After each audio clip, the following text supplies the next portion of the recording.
Hey Psych2Goers, welcome back to another Psych2Go video. Have you ever heard of the dark triad of personalities? Well, what is the dark triad and how was it discovered? So, the dark triad is 3 overlapping yet distinct personalities: subclinical narcissism, subclinical psychopathy, and Machiavellianism. By subclinical, we mean that someone might show the traits of a narcissist or psychopath, but they're not severe enough to be diagnosed as a disorder.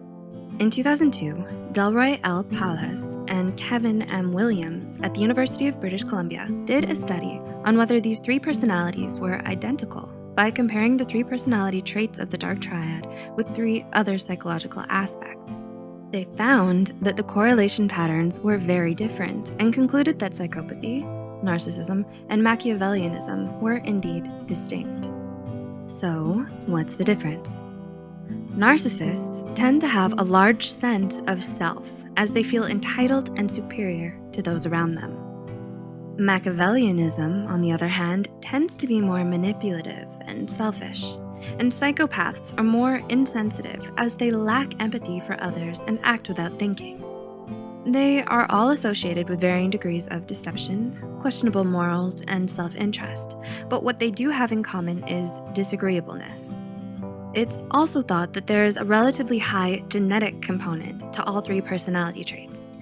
Interestingly, psychopathy and Machiavellianism are more closely related to each other than narcissism, possibly because narcissism is the only one that can grow from a feeling of insecurity. What about sociopaths?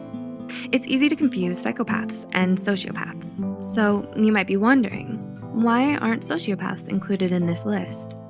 Both are listed as antisocial personality disorders in severe forms, and both share a lack of moral judgment and lack of empathy.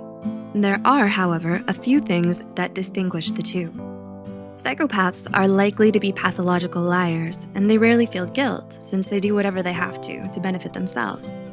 They're known to be fearless and often good at mimicking behaviors to hide their psychopathic traits. Sociopaths, on the other hand, tend to have a conscience, even if it's weak. Although they are self-centered, they do care for others more than psychopaths. They're also less skilled at hiding their behavior and act in ways that make self-indulgence and lack of empathy more obvious. Although it's unclear as to why sociopaths are not included in the list, it could be due to how environmental factors are more influential to the cause of sociopathy than genetics. How does someone with one or more of these traits act? According to a 10-year review study, members of the dark triad have similar behaviors in a variety of social settings. In the workplace, for example, they're likely to fit the trope of an entitled boss or leader who is able to charm their way to the top, but not make genuine connections with the people around them. In education, cheating and plagiarism are predictable. This is more associated with psychopathy and Machiavellianism. Other than their displays of social entitlement, their behaviors differ more when it comes to interacting with others. Psychopaths tend to give negative first impressions as they want to appear to be intimidating. They also have an uncanny ability to mimic the behavior of those around them to blend in. People with Machiavellianism, along with psychopaths, tend to come off quite cynical and morally suspicious. Narcissists, interestingly, have a skewed sense of self and tend to view themselves as far better leaders and far more empathetic than they actually come off as.